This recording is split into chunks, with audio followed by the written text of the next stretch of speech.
He's involved in a number of businesses. He's a great role model. Telling it like it is, giving you both sides of the story. This is Cats at Night. Great American, a great New Yorker. Now, here's John Katsimatidis.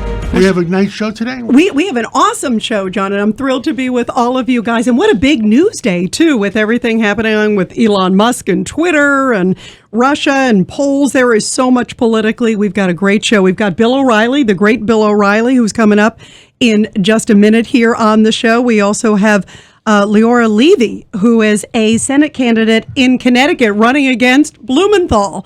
So that's going to be interesting. And the great pollster Doug Schoen is going to be here talking about some brand new numbers.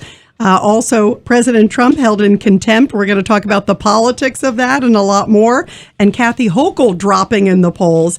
And also Bert Flickinger, great consumer advocate and also economist, managing director at Strategic Resource Group, talking about the economy. And we wrap up with a great show, as we always do here on Cats at Night. Congressman Ronald Estes, Republican of Kansas, talking about the border, the economy. Boy, is it a blockbuster day.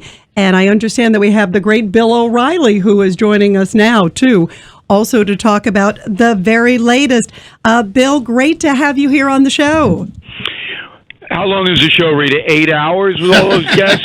I don't know. He packs it in. Bill, I started at 6 o'clock this morning. King alone can do 2 hours. You don't even need me. That'd be great. I just want to mention that my new book, Killing the Killers, will be out May 3rd, a week from tomorrow.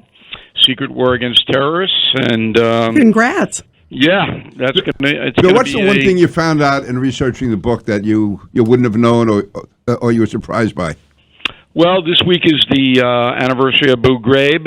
In 2004, CBS News broke that story, and you'll all remember how much controversy that caused, where the CIA was using what they call enhanced interrogation on terrorists to get information.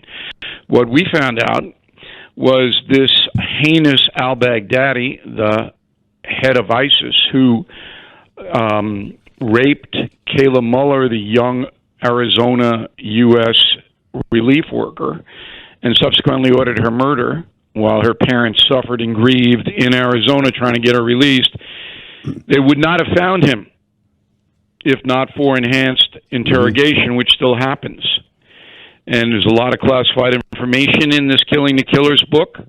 And that, to me, was the most important thing that we found out, how they tracked down U.S. Special Forces and killed al-Baghdadi, one of the most horrendous individuals ever to walk this planet. Bill, Nancy Pelosi condemned those so-called enhanced interrogations.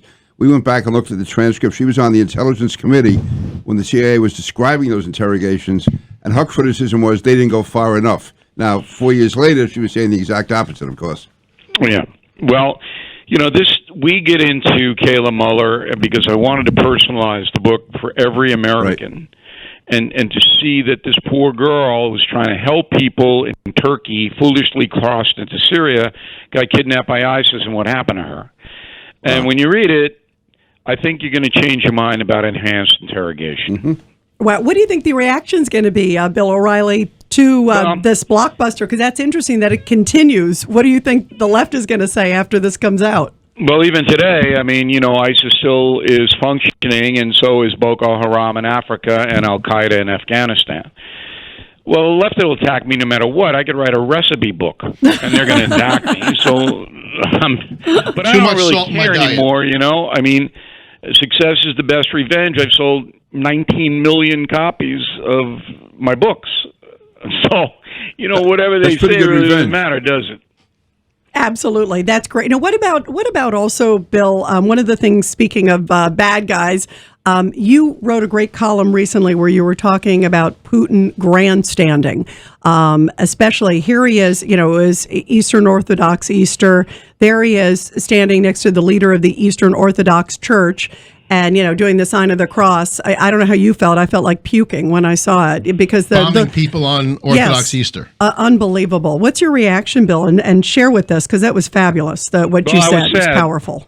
I had the same reaction when the Catholic priest scandal broke, and people may remember that I am responsible or was responsible for getting Cardinal Law booted out of this country. That's right. He died in Rome, and I went after him with a ferocity that was necessary. But, I am a Christian, and as John well knows, it was Easter Sunday yesterday for the Orthodox, and there you have, at midnight mass in Moscow, Putin making the sign of the cross, and, he has truly risen and all of that. And then I'm looking there, I'm going, I don't know if Jesus would, really countenance this. I don't want to be judged. I don't want to judge any human being. That's not what I do. But it made me sad as a Christian to watch this hypocritical display, and it makes me angry that the Patriarch of the Russian Orthodox Church, as we talked last week on Katz's program, sanctions this brutal, murderous invasion of Ukraine. And, when you have a Christian leader doing that, the whole Christian faith wobbles. And so it did make me very sad. I don't think the Patriarch of Moscow has a choice. Too bad. Yeah. Then he should go down. If he's going to lead the Christian church, you don't do that.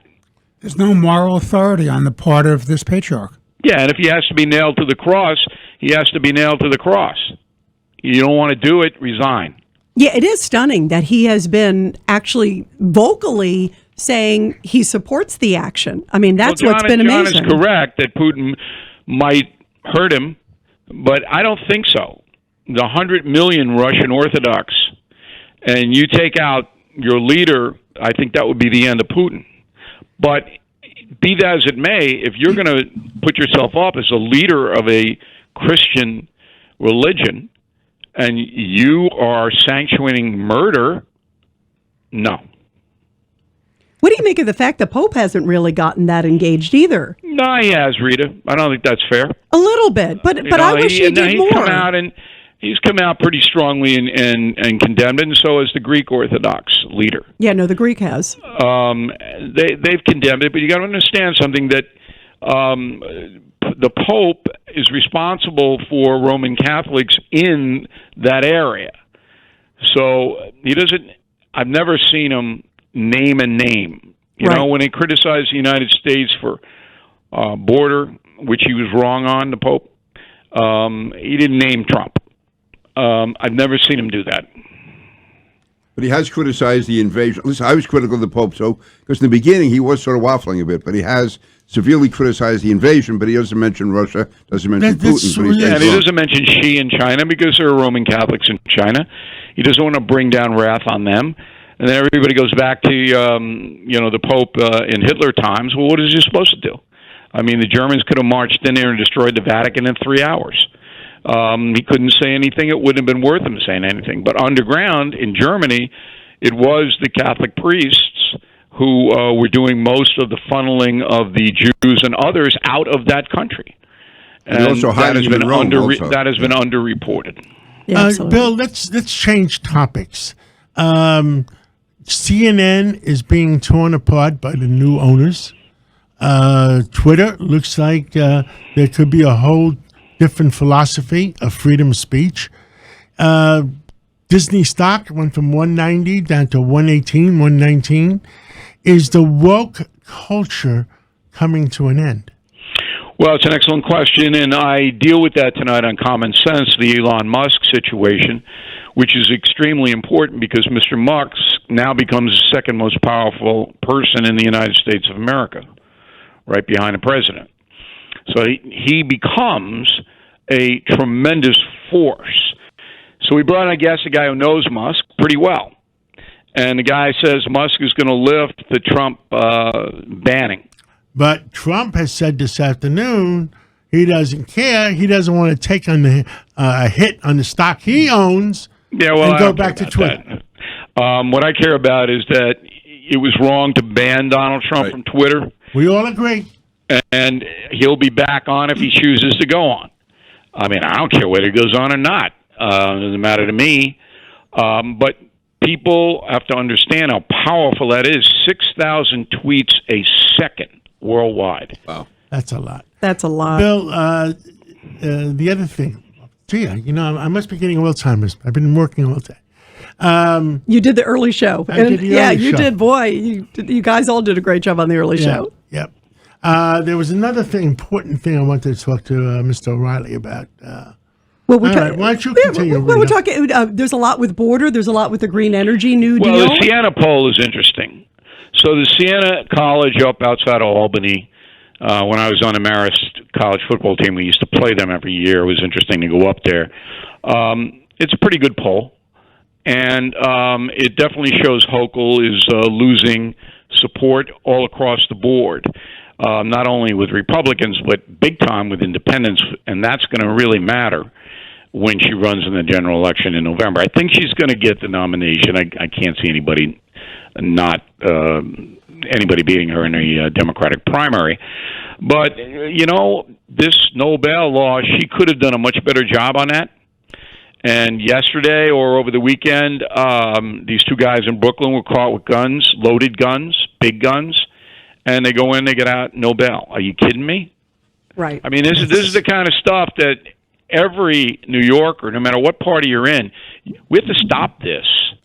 And if Hochul doesn't understand it, she doesn't deserve to be governor. I agree. That's it. Yeah, isn't this what she was saying, Bill? It's Tony Carbonetti. When there was the subway shooting a few weeks ago, she was standing there like an idiot talking about guns, but she does nothing about it. That's she right. doesn't hold anyone's feet to the soundbite, fire. Tony, was, this stops here, this stops now. And everybody in unison said, oh, you know what, Exactly. lady? Because these politicians, unfortunately, we've seen this in New York so many times. It's all about them. It's all about them. It's not about the poor kids getting shot down in the street. It's, Nope. the progressive's going to get mad at me and my fundraising going to go down. Which is, she better be more scared of the common sense Democrats and Republicans. Bill, I remembered Labor. Has Washington authorized Labor to go under attack because they're going to back them up? They're after McDonald's, they're after Starbucks. Amazon is having a problem in Staten Island. But this is the Ocasio-Cortez thing, right? Yes, so this is started just with Amazon. This is the Karl Marx playbook. That's what this is. I mean, Ocasio-Cortez, I'm a socialist. No, you're not. It's like de Blasio. You guys aren't socialists. You're communists. You want outcomes, guaranteed outcomes by a government, whether it's federal, state, or local. That's what you want, and that's what communists peddle. So when I see this stuff, I mean, I don't even take it seriously. Once Ocasio-Cortez killed that Amazon plant in Queens, that would have made it so much better for working people in that borough in every way. Once she did that, it was over for her. I don't want to hear from her again. Yeah, and she was out there with Bernie Sanders. Oh, yeah. My favorite comment when she killed the Amazon plant was, we're going to take that $1 billion and use it towards education. Except she it was didn't no even $1 billion. understand it wasn't $1 billion. Right. No one was giving it to them. It was tax breaks. Right. Well, it's was all vitriol. It was so bad. Yeah. I mean, look at small businesses. Every part of the borough of Queens would have been improved. Plus major jobs. 25,000 high Go back to that community 20 years from now. It's going to be the same as it is right now. And all Well, those it's going to be bodegas, all worse cab for the poor drivers, because everybody. they're gentrifying it now, and the poor are not going to be able to live there anymore. But if the poor could elevate themselves into the middle class, which is what I did and most of you guys did, right? Yep. That's the ticket, not communism.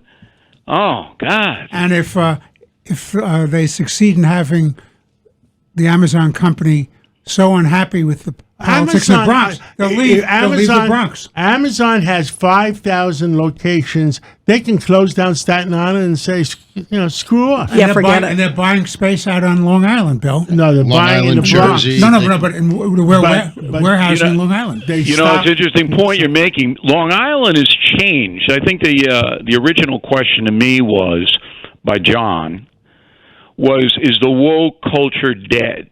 And the answer to that is no, because the media still drives that, wants to silence opposing points of view, wants Trump off the board, okay?